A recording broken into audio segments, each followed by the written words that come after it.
तो बच्चों आज का जो हमारा टॉपिक है वो क्या है, वो सबसे करंट टॉपिक जो हमारा आज का जो चल रहा है वो है विदेशी मुद्रा भंडार, जो आज तक के सबसे उच्चतम स्तर पर पहुंच गया है।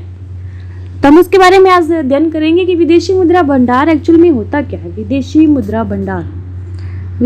भंडार क्या होता है और क्यों ये किसी देश की इकोनॉमी को ऐसे प्रभावित करता है, किस लिए किस काम आता है और हर देश एक विदेशी मुद्रा भंडार क्यों बनाता है। आज हम इसके बारे में विस्तार से अध्ययन करेंगे कि विदेशी मुद्रा भंडार क्या है, इसका इतिहास क्या है और ये आज इतने उच्चतम स्तर पर पहुंच चुका है, तो इससे पहले ये कितना था और विदेशी मुद्रा भंडार जो है उसको एकत्रित कौन करता है, उसको कौन बनाता है।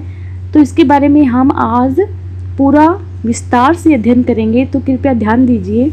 तो सबसे पहले इसका इतिहास जानने की कोशिश करते हैं, क्योंकि इतिहास को जब हम वर्तमान से जोड़ेंगे तभी हमें सब कुछ एकदम क्लियर होगा और जो हमारा कॉन्सेप्ट क्लियर होगा तो हम इस एग्ज़ाम में बिल्कुल इसको फ़ायदा उठा पाएंगे। ठीक है, तो हम पहले इसका इतिहास जानते हैं कि इतिहास क्या है विदेशी मुद्रा भंडार का।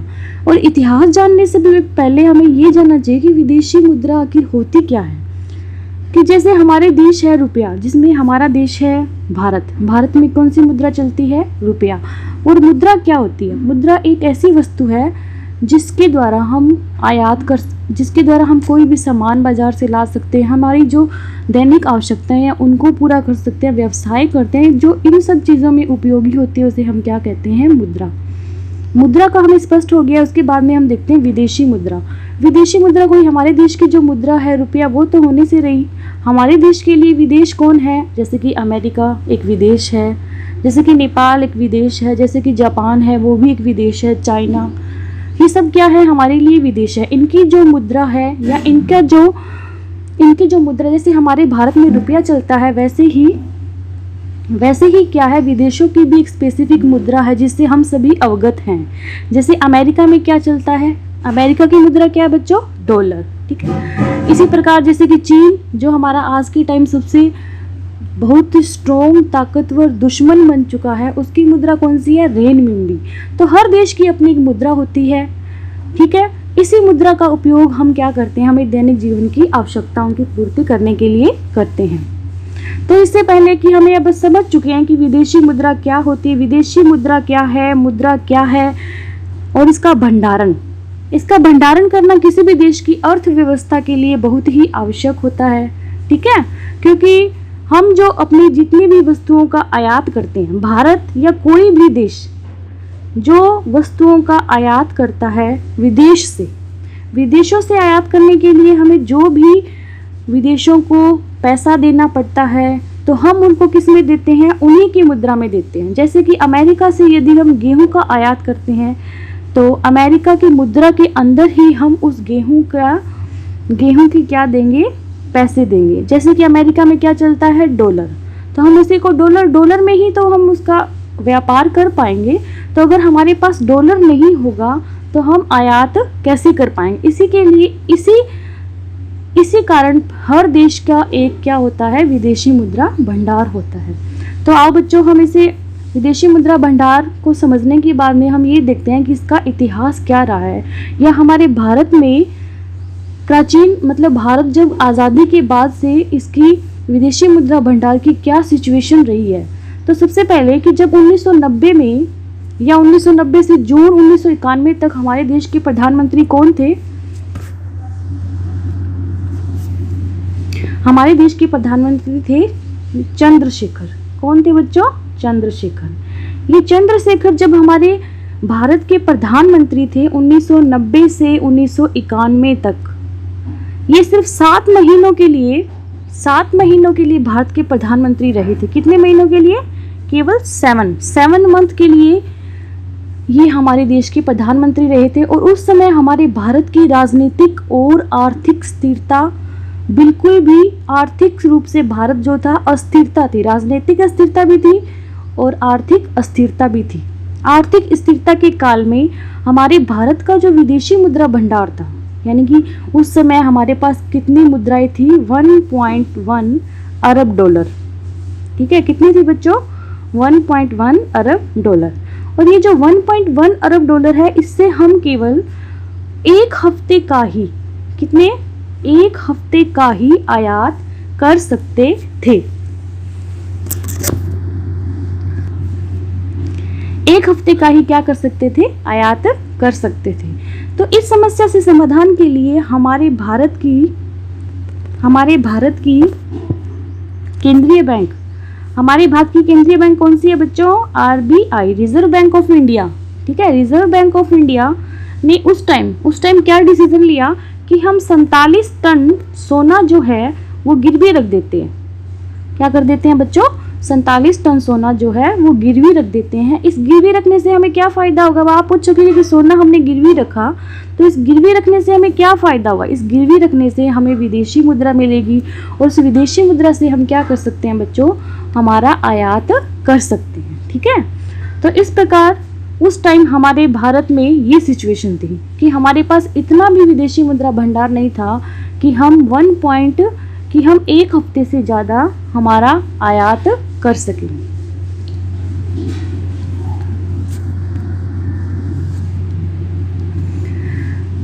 तो हम क्या कर सके, अपना इतना आयात कर सके। अब क्या हुआ कि लेकिन अब जो हमारा विदेशी मुद्रा भंडार है वो बढ़कर हमारा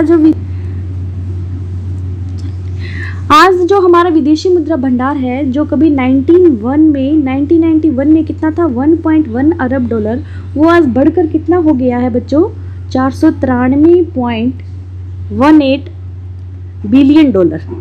अब देखो कितना बढ़ चुका है, 493.18 बिलियन डॉलर जो है इतना पहुंच चुका है हमारा विदेशी मुद्रा भंडार।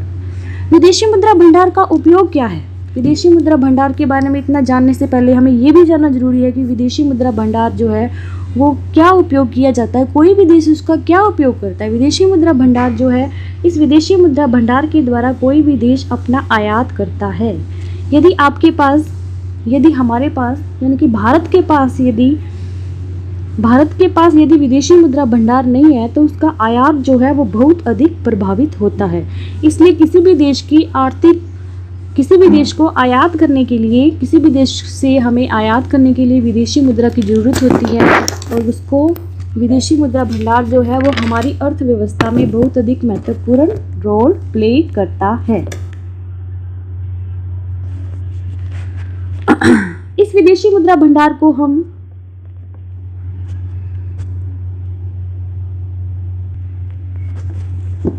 विदेशी मुद्रा भंडार में केवल एक डॉलर ही नहीं होती। ये नहीं है कि विदेशी मुद्रा भंडार जो है वो सिर्फ एक डॉलर से बना है या सिर्फ एक रेनमिनबी से बना है या येन से बना है। ये विदेशी मुद्रा जो भंडार है उसके अंदर सारे देशों की जो मुद्राएं होती हैं उनका एक संग्रहित रूप होता है। इसमें सिर्फ एक मुद्रा नहीं होती है। इसे हम फॉरेक्स रिजर्व या एफएक्स भी कहते हैं। क्या कहते हैं, फॉरेक्स रिजर्व या एफएक्स रिजर्व भी कहते हैं। ठीक है, इसको क्या कहते हैं, फॉरेक्स रिजर्व या एफएक्स रिजर्व भी कहते हैं। अब विदेशी मुद्रा भंडार जो है वो किन किन तत्वों से मिलकर बना हुआ होता है उसके बारे में भी हमें जानना चाहिए, क्योंकि ये टॉपिक जो है ये हमारी करंट का बहुत ही महत्वपूर्ण टॉपिक है, हमारी अर्थव्यवस्था से जुड़ा हुआ है और इसके बारे में प्रत्येक भारतीय को जानना चाहिए कि हमारी अर्थव्यवस्था किस किस पर निर्भर करती है। विदेशी मुद्रा जो भंडार है वो 4 प्रकार के तत्वों से विदेशी जो मुद्रा भंडार है वो 4 प्रकार के तत्वों से मिलकर बना होता है। 4 प्रकार कौन कौन से हैं, जिसमें सबसे पहला जो है वो आता है विदेशी परिसंपत्तियां। अगर आप थोड़ा बहुत भी अर्थशास्त्र जानते हो, इकोनॉमिक्स के बारे में जानते हो, तो आपको ये पता होगा कि परिसंपत्तियां क्या होती हैं। परिसंपत्तियां क्या होती है, जैसे किसी भी विदेशी कंपनी के शेयर हो गए, उसके डिवेंचर हो गए। तो आपको पता होगा कि डिवेंचर क्या होता है, शेयर क्या होता है। डिवेंचर क्या होता है, जब कोई भी प्राइवेट कंपनी अपना बॉन्ड निकालती है तो उसको हम क्या कहते हैं, डिवेंचर। और जब कोई भी सरकारी कंपनी अपना बॉन्ड निकालती है तो हम उसको क्या बोलते हैं, बॉन्ड। ठीक है, तो विदेशी जो मुद्रा भंडार है वो 4 तत्वों से मिलकर बना। उसमें सबसे पहला तत्व क्या है, विदेशी परिसंपत्तियां। क्या है बच्चों, विदेशी परिसंपत्तियां। दूसरा जो है वो होता है स्वर्ण भंडार। सोने का हमारे पास कितना भंडार है, ये भी हमारे किसके अंदर काउंट होगा, विदेशी मुद्रा भंडार के अंदर। क्योंकि अंतर्राष्ट्रीय स्तर पर क्या होता है, इससे हमारी बहुत अच्छी तरलता बनी रहती है। तरलता का मतलब क्या होता है, लिक्विडिटी। लिक्विडिटी क्या होती है कि किसी के पास कितना पैसा है, मार्केट में कितना पैसा है, उसको हम क्या कहते हैं, तरल। तो हमने 2 टॉपिक पढ़ लिए, 2 इसके तत्व पढ़ लिए। पहला जो तत्व वो क्या है, विदेशी परिसंपत्तियां, यानी कि किसी भी विदेशी मुद्रा या किसी कंपनी के शेयर या डिवेंचर या बॉन्ड, ठीक है, हम इसको क्या कहते हैं, विदेशी परिसंपत्तियां। सेकंड हमने क्या पढ़ा, सेकंड हमने पढ़ा स्वर्ण भंडार, यानी कि जो सोने का जो भंडार है वो भी हम किस में काउंट करते हैं, हमारा विदेशी मुद्रा भंडार के अंदर ही काउंट करते हैं। The third is very important, third very important, और वो क्या है, SDR।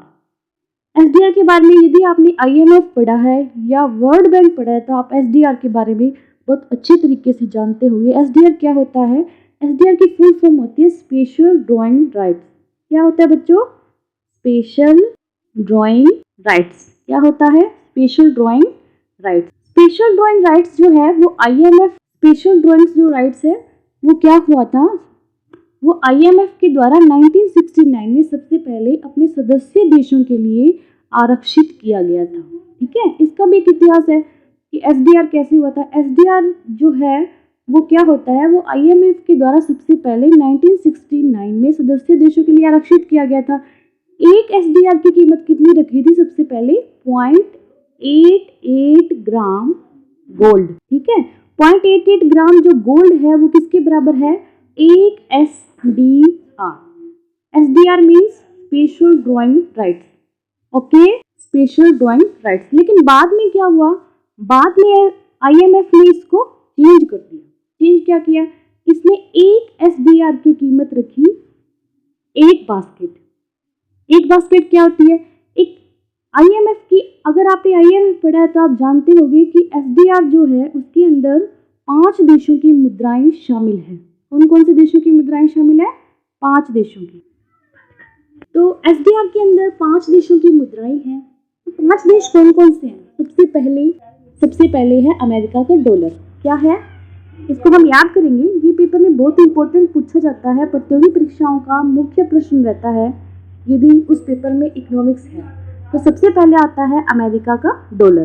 क्या आता है बच्चों, अमेरिका का डॉलर। SDR में 5 देशों की मुद्राएं हैं, उसमें सबसे पहला आता है अमेरिका का डॉलर।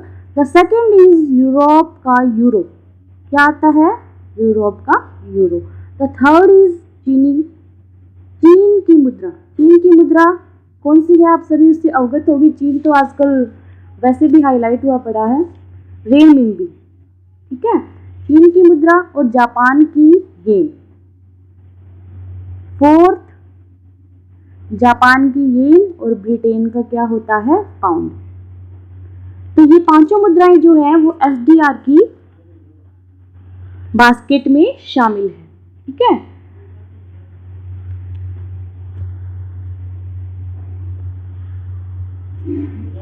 तो फ्रेंड्स आज के लिए इतना ही। नेक्स्ट टाइम आपके लिए इससे आगे वाले तत्व जो है बताऊंगी मैं। नेक्स्ट हमारी वीडियो बहुत ही जल्दी आएगी। अगर आप इस वीडियो को पसंद करते हैं तो आप इस चैनल को सब्सक्राइब कीजिए और हमारे हौसले को बढ़ाइए। थैंक यू, धन्यवाद।